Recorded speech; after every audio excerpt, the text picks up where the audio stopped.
ဘန်ဒိုဂျာကိုရှင်ထိုးဖို့ကဂျိုရှွာဘန်မှာပိုကျန်းတဲ့အတွေ့အကြုံလိုသေးတယ်။ချင်းလူငယ်ဖိုက်တာဂျိုရှွာဘန်က UFC Flyweight Champion Alexander ဘန်ဒိုဂျာနဲ့ထိုးသက်မဲ့ကပတ်လူပွဲအတွက်ခက်ခဲဆုံးစိန်ခေါ်မှုရင်ဆိုင်ရတော့မှလည်းဖြစ်ပါတယ်။ပွဲမစမီဘန်ဒိုဂျာကဘန်ကိုကြီးကျူးကုန်ပြုတ်လိုက်ရင်းကဘန်ပေါ်လေးတိုက်ထားတာမဟုတ်ဘဲနဲ့သူ့ရဲ့ကပတ်ကာကွယ်နိုင်ရေးစိတ်ဓာတ်ကိုထုတ်ဖော်သွားခဲ့တာကစိတ်ဝင်စားစရာပါ။ဘန်ဒိုဂျာကဘန်ကိုတကယ်ကောင်းတဲ့ဖိုက်တာလို့အတိအမှတ်ပြုခဲ့ပြီးတော့ဘန်က Flyweight အဆင့်1က Brandon Rival ကိုအလဲထိုးထားခဲ့တာကြောင့်သူ့ရဲ့အဆင့်တန်းကိုသိရှိကြောင်းပြောဆိုပါတယ်။ဒါပေမဲ့သူက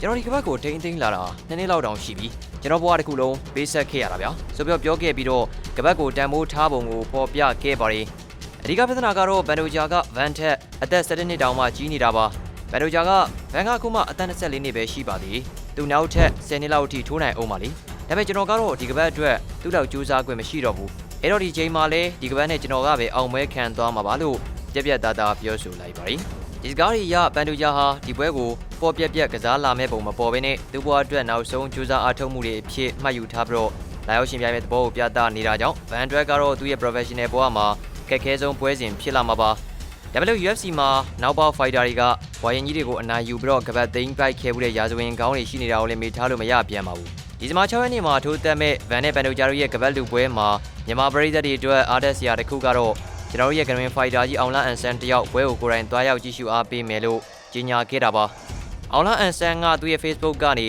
မင်းတောက်ပါတာကိုကြည့်ဖို့မစောင့်နိုင်တော့ဘူး။ငါမင်းကိုချစ်ပါလေ။အဲ့ဒီကြရင်မင်းအနိုင်ရရင်လည်းမင်းတို့အောင်ပွဲခံသွားမှာပါ။ငါအဲ့ဒီကြရင်မင်းပွဲလာကြည့်မယ်ဂျိုရှွာဘန်လို့ရေးသားခဲ့တာပါ။ဒီလိုမျိုးကွင်းထဲမှာမြန်မာပြည်သားအားပေးသူတိတ်မရှိတဲ့အချိန်မှာမြန်မာပြည်သားရဲ့ကိုယ်စားအောင်လအန်ဆန်ကြီးတရှိနေမှုကဗန်အတွက်လွန်ကြီးမားတဲ့ခွန်အားဖြစ်စေမှာပါ။အောင်လန်ဆန်ဟာဗန်ရဲ့မိသားစုနဲ့ပါရင်းနှီးမှုရှိပြီးတော့ဗန်ကိုရင်းပမာချစ်ခင်တဲ့အပြင်အတူတူလဲလေ့ကျင့်မှုပါတယ်။ဘယ်လိုကြောင့်ကဗန်ကိုစိန်ခေါ်မှုများနဲ့6လန့်ထားပြီးမြဲဗန်နေနဲ့ပရိသတ်ရဲ့အားပေးမှုနဲ့အောင်လန်အန်ဆန်ရဲ့ခွန်အားတွေကိုနောက်ခံပြုပြီးတေချာကြိုးစားထားခဲ့မယ်ဆိုရင်ထိုက်တန်တဲ့ကြိုးစားတွေကိုခံစားမှာဖြစ်ပါတယ်။ဗန်နာနိုင်ရပြီးတော့ကပတ်ရခဲ့မယ်ဆိုရင်မြန်မာလူသားသမိုင်းအတွက်လှပတဲ့အမှတ်တိုင်တစ်ခုဖြစ်လာမှာမလို့ပရိသတ်အားလုံးကဗန်ဘလိုဖြူဟာတွေနဲ့ပွဲထွက်လာမလဲဆိုတာရင်ခုန်စွာစောင့်ကြည့်နေကြပါရည်နော်။ဂျိုရှွာဗန်နဲ့ Flyweight Champion Alexander ဘန်ဒိုဂျာတို့ရဲ့လာမဲ့ကပတ်လူပွဲဟာနူပြိုတဲ့အလားအလာနဲ့ဝါရင်အတွေ့အကြုံကိုထိတိုက်တွေ့ဆုံမဲ့ပွဲဖြစ်တာကြောင့်အတော်လေးစိတ်လှုပ်ရှားစရာကောင်းပါရီဗန်ကအသက်24နှစ်သာရှိသေးပြီးတော့ Flyweight အဆင့်1ကိုလဲထိုးနိုင်ခဲ့တဲ့မီးပွင့်နေတဲ့လူငယ်ဖြစ်တယ်လို့ဘန်ဒိုဂျာကတော့ကပတ်ကို2နှစ်ကြာထိန်းသိမ်းထားပြီးဘဝတစ်ခုလုံးရင်းနှီးထားတဲ့လက်ရှိချန်ပီယံဖြစ်ပါရီဘန်ဒိုဂျာကသူ့အသက်အရွယ်ကြောင့်ဒီပွဲဟာကပတ်ကိုကာကွယ်ဖို့နောက်ဆုံးအခွင့်အရေးများဖြစ်မလားဆိုတဲ့ဖိအားနဲ့လာရောက်မှာဖြစ်ပြီးဒီလိုပြတ်သားတဲ့စိတ်ဓာတ်နဲ့ကစားလာမဲ့ချန်ပီယံကိုဗန်အနေနဲ့ရင်ဆိုင်ရဖို့ဆိုတာသူရဲ့ professional ဘဝမှာခက်ခဲဆုံးစိန်ခေါ်မှုဖြစ်လာမှာပါ။